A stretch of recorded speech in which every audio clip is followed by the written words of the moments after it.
Start your day with Morning Edition and wind it down with All Things Considered, only on KPBS. From global headlines to local stories, stay informed, inspired, and connected. Tune in daily or listen anytime at kpbs.org.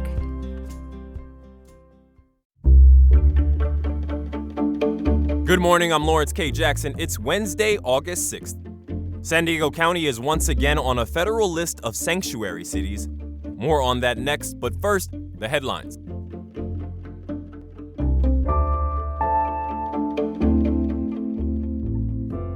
Earlier this week, Governor Gavin Newsom said he would consider redistricting California as a response to Republicans in Texas attempting to do just that. Texas Republicans are trying to add 5 House seats via the redistricting proposal that would guarantee the party's hold on the House. As far as the possible impact here, the district held by Republican Representative Darrell Issa could be changed to include fewer Republicans and more Democrats. That would make it more likely that a Democrat could be elected to the seat. It could also pad Representative Mike Levin's district with more Democrats, making it less of a swing district. And an update to yesterday's podcast, the jump to extreme heat begins today and lasts through Friday. Now, as temperatures climb to unsafe levels, a reminder that there are cool zones across the county. Those are air-conditioned locations where you can beat the heat, and there are more than 80 of them. For a list of locations, go to coolzones.org. The program runs until October 31st. SeaWorld visitors will have a chance to get up close and personal again with a variety of endangered marine creatures as its Bayside Aquarium reopens this Friday. Formerly known as the Marine Aquarium, the space beneath the park's Bayside Amphitheater originally opened in 1965. It will feature a collection of freshwater and saltwater species. According to the theme park, many of the animals featured in the remodeled aquarium are facing threats due to habitat loss, climate change, and human activity. From KPBS, you're listening to San Diego News Now. Stay with me for more of the local news you need.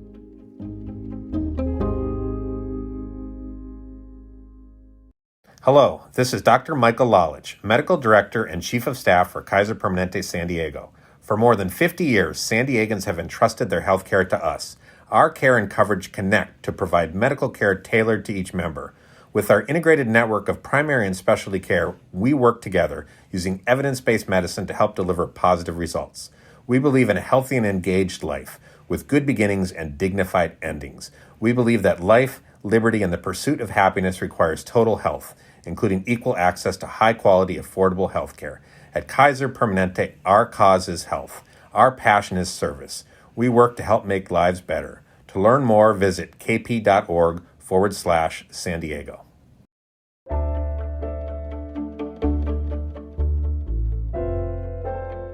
San Diego County and the state of California are on a new Justice Department list of sanctuary jurisdictions. The DOJ says these jurisdictions have policies, laws, or regulations that interfere with federal immigration enforcement. The Department of Homeland Security released a similar list earlier this year with the county and 4 local cities on it, but DHS pulled that list shortly after publishing it. County Supervisor Paloma Aguirre says it's clear the Trump administration is targeting immigrants and immigrant communities. As the only border county of that list, we understand the border. We understand that the only real border crisis that exists here is the border sewage crisis. We understand how interconnected we are with our neighbors to the south. In announcing the list yesterday, the Justice Department said it will continue bringing litigation against sanctuary jurisdictions.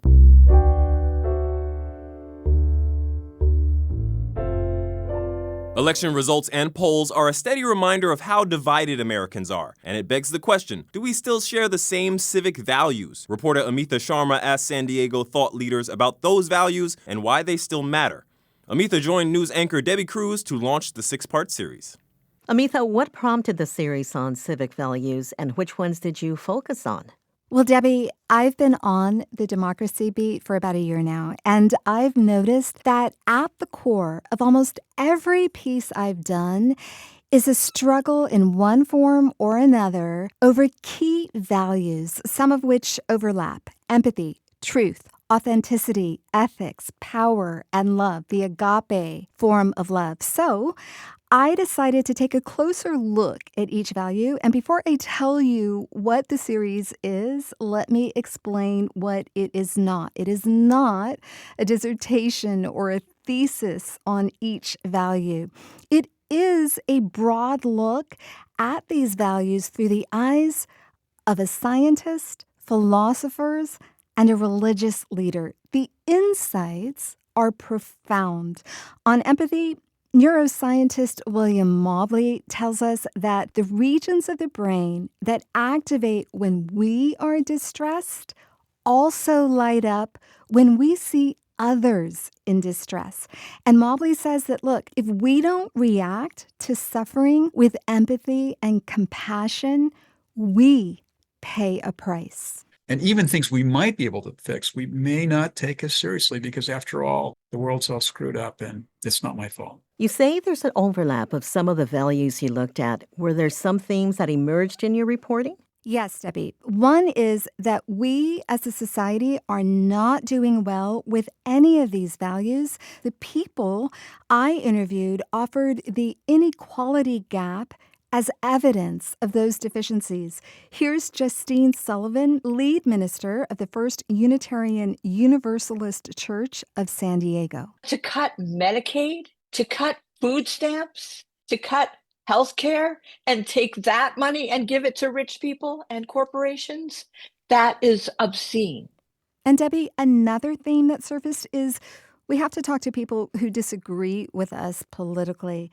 And the third was that the very values that infuse our individual lives with meaning and purpose are the same ones that are good for democracy. And if we are collectively lacking in these values, they become our weaknesses. For example, UC San Diego philosophy professor Craig Callender says, if you want to restore ethics, part of the solution lies in dealing with the symptoms that illustrate our ethical challenges. If you tackled inequality, you would tackle these kind of vulnerabilities that lead to this kind of meanness, and that really tackling the big system is really the way to go. Amitha, Americans' struggle with civic values is not new. The Declaration of Independence said all men are created equal at a time when slavery was endemic. And really, hasn't mankind always grappled with concepts like truth and equality?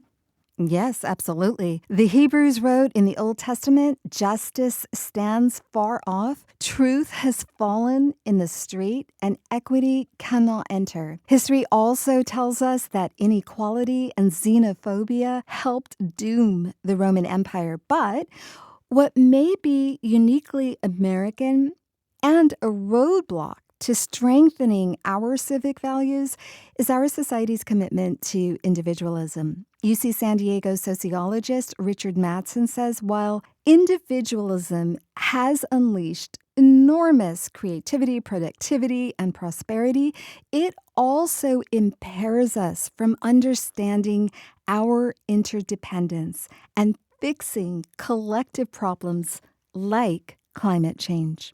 What you see today is the way in which this disposes people to withdraw into their small circle of family and friends and makes it difficult to understand the public things and to appreciate them and to recognize the need of them. Public things, public schools, public television, public everything. Mattson says we have got to come to terms with our interconnectedness and absorb how these civic values make human life better. And a very quick closing point. I was at a neighborhood coffee house earlier this week, and the barista, a guy in his 20s, asked me what I was working on. And I told him I'm reporting on truth, love, and power, kind of, tongue in cheek.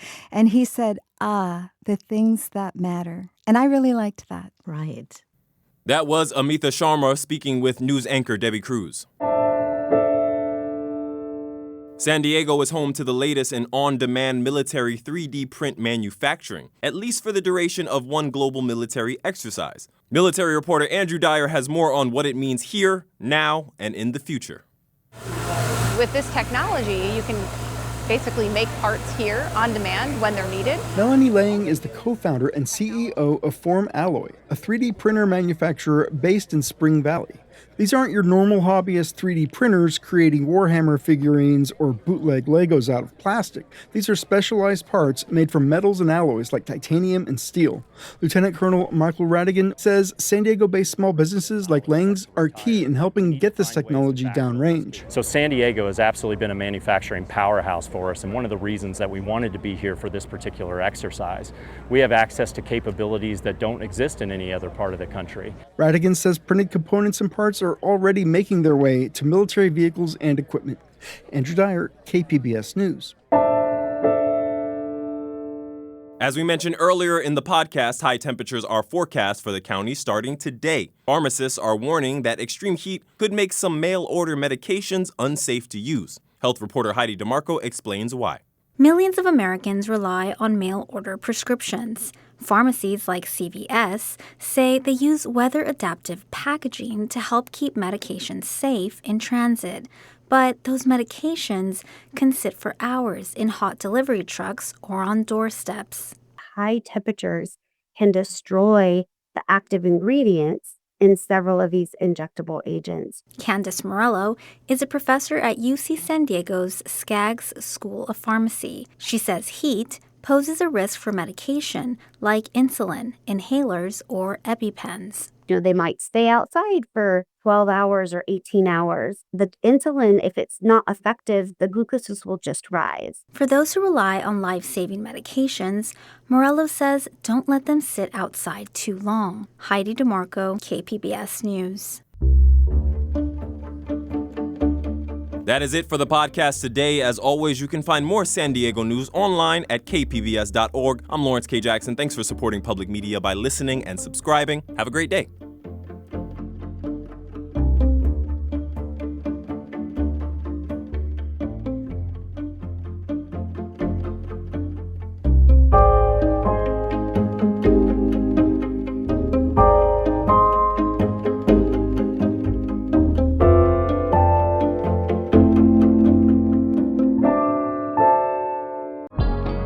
KPBS On Demand is supported by Bill Howe Plumbing, Heating and Air, Restoration and Flood Services.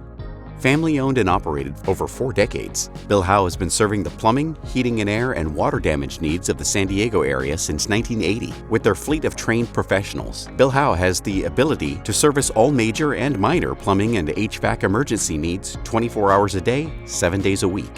Bill Howe is committed to providing excellent service to their customers with transparent quotes and attention to detail on every job. Whether you're in need of an HVAC installation, plumbing, or water damage restoration in San Diego, they offer the convenience of scheduling an appointment over the phone, online, or through live chat on their website. Call 1-800-BILL-HOWE or visit billhowe.com because we know how.